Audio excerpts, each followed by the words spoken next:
Brothers and sisters, good morning. I believe once I've seen you, I believe all is well. You slept well. You are blessed in your sleep. The Bible confirms me that God loads us with good benefit even when we were sleeping. Amen. And your own blessing has been sealed. Mine too has been sealed. Thief will not steal it.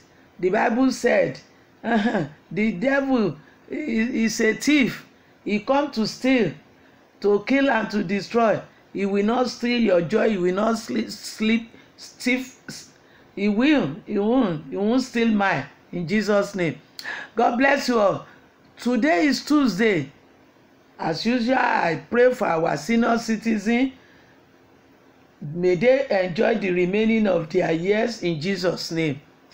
Hey, may their joy be fulfilled in their days in the name of Jesus. May the Lord lift up their children and make these children grateful. Make them remember their parents, the suffering of the parents.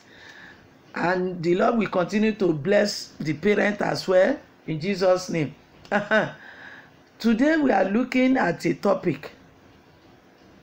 Refrain from these men. I'm in the book of Acts chapter 5 verse 13. Gamaliel told them, refrain from these men. He warned the elders. He warned them, the priests, he warned them. Leave these men alone, oh. Because if God is with them, you will fail. I'm telling you, one man with God will always be winner. You will win if you hold on to God. It can be in your marriage, it can be in your office, it can be in the church. Enemies are in the church, witchcraft are in the church. Go and read Psalm 55. David said, those who walk into the temple of God, into the church with me, are my enemies. Good morning. Àwọn tó ń yọ mí lẹ́nu bàbá mímọ́, yọ wọ́n lẹ́nu o. Àwọn tó ń dààmú mi bàbá. Those who are troubling me for no reason, I'm not owing them anything. God, you see everything. Things in the dark, in our heart, you see everything. Those who are disturbing me for no reason, disturb them.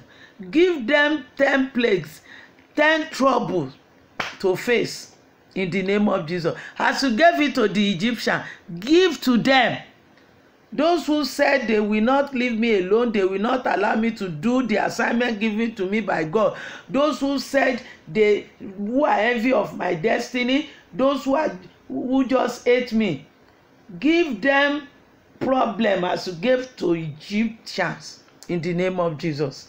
Ọlọ́run ó wàṣẹ fún wọn. Wàhálà mẹ́wàá tápá wọn ò ní ká. And somebody sent me something on my WhatsApp. One man sat down, putting hoes in a basket full of hoes, and he sat there.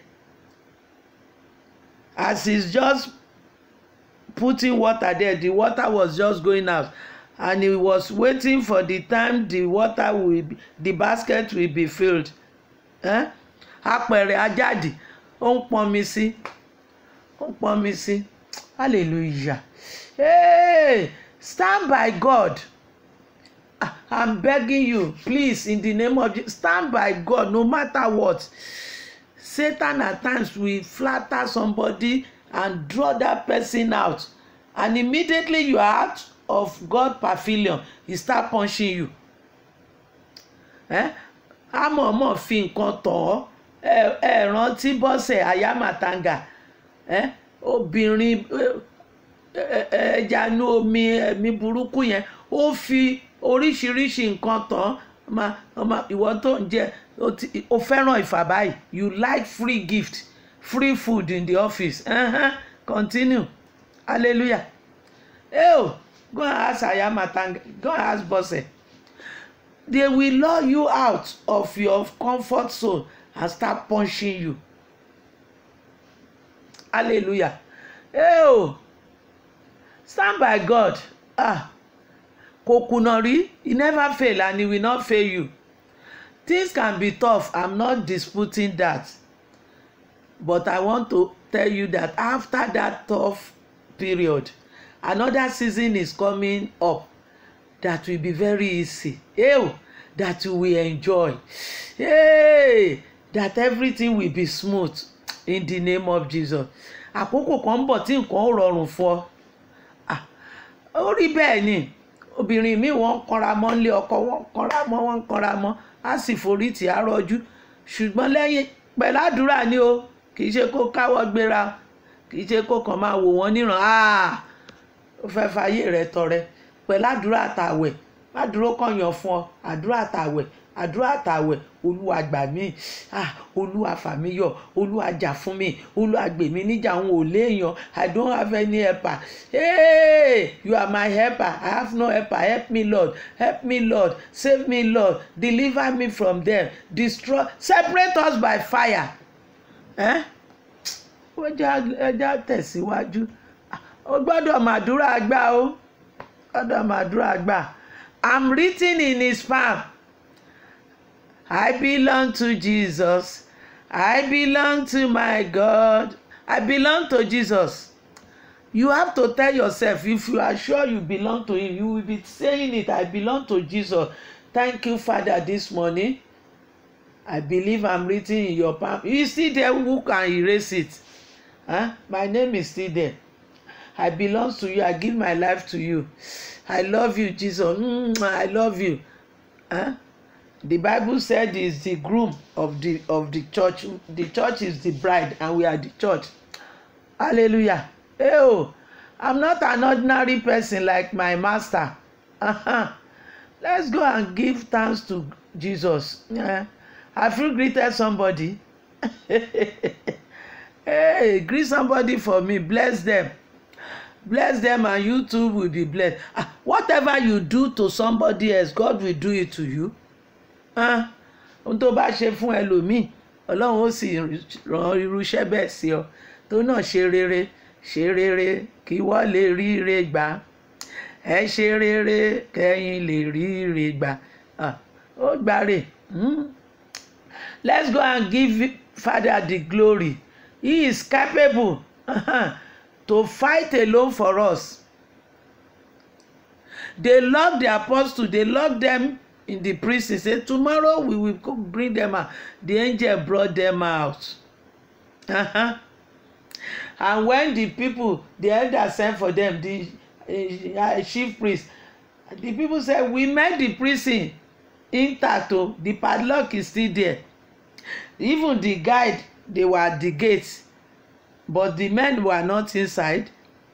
And when we are coming, we find them in the temple preaching again.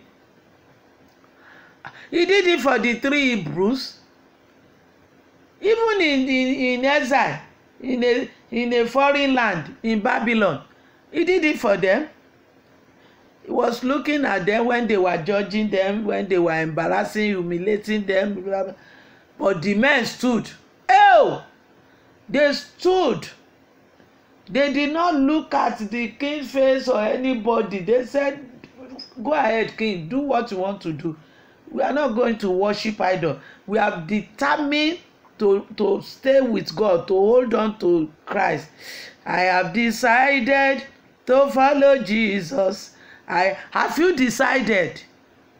Decide today, my brother. Hello, my sister. Decide today, mama. Ẹ pinnu lónìí pé Jésù lẹ máa bá lọ, ìwọ ni máa bá lọ. Ọlọ́run word of faith. Kò sórí ìyà kan tó lè yà wá. Ìyókù ayé yín kẹ́ lò fún. Gbẹ̀yìn á sì dá. Ẹ tún wá parí ẹ̀ síbi tẹ́ ti gbadé. Are you ready? Let's greet the Father. Heavenly Father, we say thank you. We say good morning, sir. Hey, Father, we will continue to praise you, to lift up the name of Jesus, to exalt your holy name. You are the Lord, you change it now. You are capable, O Lord. Hey, we believe in you, and we believe you will not let us down. You will fight for us. Even where we cannot enter in our office, the conference room, where they will decide promotion or whatever, you will enter there and defend us. We say thank you, Father. Even in courtroom, wherever, hey, wherever we are, you will be there. Thank you, Father. Thank you, Lord. Thank you, Lord. Thank you, Lord. In Jesus' name, amen. Amen and hallelujah. I like all of you as you pray. It's good. Let's go and pray. Let's go and pray. Hallelujah. Ew.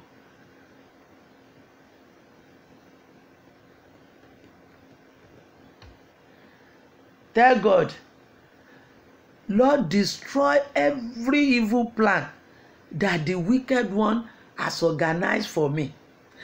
Whatever they have drawn on their own paper, their own drawing board, wipe it away, oh Lord.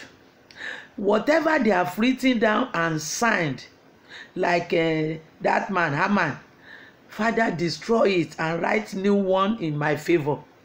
Olúwa, gbogbo ohun tí àwọn ọ̀tá ti kọ́, ibi tán ti kọ sílẹ̀ fún mi fún parí ọdún yìí, ìtọ́kọ fáwọn ọmọ, ìtọ́kọ fágbó ìjọ wa yìí náà, Word of Faith, Apostolic Church, Aláròbọ̀ Ìbàdàn, àfàyà, awakọ̀ tuntun lórúkọ Jésù, bàbá ayérayé sì sáìn ẹ̀. Àwọn ó ṣe rere ni, àní rí jàǹbá, àní sunkún lópin ọdún yìí. Iṣẹ́ wo lọ déédéé, àtúríre tuntun, testimony wà níwájú wa. We have testimony ahead of us this month in the name of Jesus. We will not have accident. We will not have accident. There will be no mourning, no sorrow, no crying in our various homes in the name of Jesus. Let's pray. Destroy whatever the enemy has planned. If they dig pits, let them fall into it. Ecclesiastes says so. He said those who dig pit will fall into it. Those who roll stone, the stone will wound them, will destroy them. Ṣé ẹ ṣetán? Ẹ jẹ́ á gbàdúrà. Ẹ jẹ́ á sọ fún Ọlọ́run. Olúwa, bà ìmọ̀ òkùnkùn jẹ́. Dà wọ́n rú, dà wọ́n lédè rú. Ẹni wọn parapọ̀ ẹni ṣùgbọ́n wọn ò ní lè dúró, kò ní ọ̀rọ̀ wọn ò ní ṣẹ́gun. Ó jẹ́ gbàdúrà in Jesus' name. Oh Lord my Father, I cry to thee, those who are more powerful than me, those who are arrogating power to themselves, those who want to turn themselves to God in my life, those who are even challenging God's power in my life. Oh Lord my Father, destroy their plan, destroy their plan, destroy their power, make them powerless in the name of Jesus. Make them powerless, oh Lord. Fight for me. Put them to shame. Put them back, oh Lord, in Jesus' name. Amen. Amen and hallelujah. Àdúrà ẹ ti gbà. The Lord has answered that prayer. I'm telling you. Before I came up, I've prayed for all of you. I've prayed and I'm so sure that God is listening. He said, my ears, it's not heavy. I hear you. Even before you say it, I've known it. The remaining of this year, you will be having testimony. That your reproach will be turned to testimony in Jesus. Ebu yẹn máa dògo fún ọ. Ebu dọ́là. Ebu yẹn máa dọ́là, ó máa dògo. Ẹ jẹ́ lọ sínú ẹ̀kọ́ wa. I love Bible, honestly. I love Bible so much. I love Bible so much. It's good than insurance policy. That Bible, you just put it on the shelf. You are not reading it. All the insurance policies that you need are in the Bible. You take your Bible. Always love to open your Bible. Ordinary opening it is a miracle. Because all good things will start attaching themselves to you. It's a magnet, and it attracts good things, all added value. He said all other things shall be added. He's talking about good things. House, car, good wife o, good husband o, good children o, good relationship o, famous o, greatness o. Hallelujah. Oh, oh. Hey, it's good. Read your Bible. It will teach you what to run from and what you need to invite into your life, and what you need to reject. Number 2, some see the punishment God gave hypocrites. Hallelujah. And they fear. They fear. They even fear to join the group in that Acts chapter 5. When they saw what happened to Ananias and his wife Sapphira. But some, they respect God, that this is a powerful God. They join them. Don't run from God because something happened to somebody. Don't run from God. You come into the light, come into his pavilion and enjoy yourself from here. Then you will enjoy yourself over there. I'm inside though. Only people who are in can see what is inside. If you are reading the Bible, you will see the benefit of Bible. If you are reading the word of God, you like the word of God, you will eat the fruit of the word of God. Hallelujah. Whether you are in your office or wherever, you need it. It will give you confidence. It will give you insurance. You are in a car, you are in a plane, you are on the sea, the Lord is there. Bàbá mi lọ́lọ́kọ̀ tó ń wọkọ̀. Anywhere you go at this end of the year, the Lord will go with you. The Lord will protect you. If there is accident, He will delay you. In the name of Jesus. They won't pour your blood on the road this year in Jesus' name. And the same thing, they won't pour my children's blood on the road in Jesus' name. Hallelujah. Oh goodness. The apostle, they continue. And many join them. They continue to preach the word. Keep saying the truth, either in your office, in your family, or wherever, in the marketplace. Say the truth all the time. It may be bitter. Òtítọ́ korò, ṣùgbọ́n sọ. Òtítọ́. Bó bá ń sọ, wọ́n bá bínú ẹ, wọ́n kàn ṣera wọn ni. Ọ̀gbẹ́ni tó ń bínú ẹ yóò fọwọ́ ara wọn ṣera wọn. Angel open the door of prison for them. The Lord will open door for you. Ó mú Pétérù jáde, apá ayé ò ká. Bàbá mú mi já gbangba. The Lord will send angel to bring you out of any problem, any case. Hey, le kimobri, le brocolima. The Lord will send angel to bring you out of that problem. Whether they hate you, whether if they like, if they hate you, they hate themselves. They will only wound themselves. Àwọn tó kórìíra inú ìbànújẹ́ náà máa gbé. If you look at that verse 18, you can read it if you like, 38 to 39. Gamaliel is one of the influential there, one of the leaders. He said, leave these men. Started citing a sample for them. They will leave you. Ó gbé mi ò ṣe é gbé. Yóò gbé ẹ sílẹ̀ náà ni. Hallelujah. No shaking for those who are in the Lord. You are in the rock. Who can shake rock? Ta ló lè mì àpáta? Ta ló tó bẹ́ẹ̀ tó lè mì? Jésù ní, I'm the rock. If anybody knock his head against me, the head will shatter. And if I should roll against somebody, I will crush that person into powder. Let us go and pray. Hallelujah. Psalm 28 verse 6 to 9. Hey, hey, hallelujah. Lord, you have promised to bless those who hear your voice. Bless my people this morning. And I bless you at the mouthpiece of God. I bless you by the anointing upon my head. Today you will be successful. Anybody who stand on your way, anybody who is against your success will be removed, will be dealt with, will be put to shame. In Jesus' name, amen. Amen and hallelujah.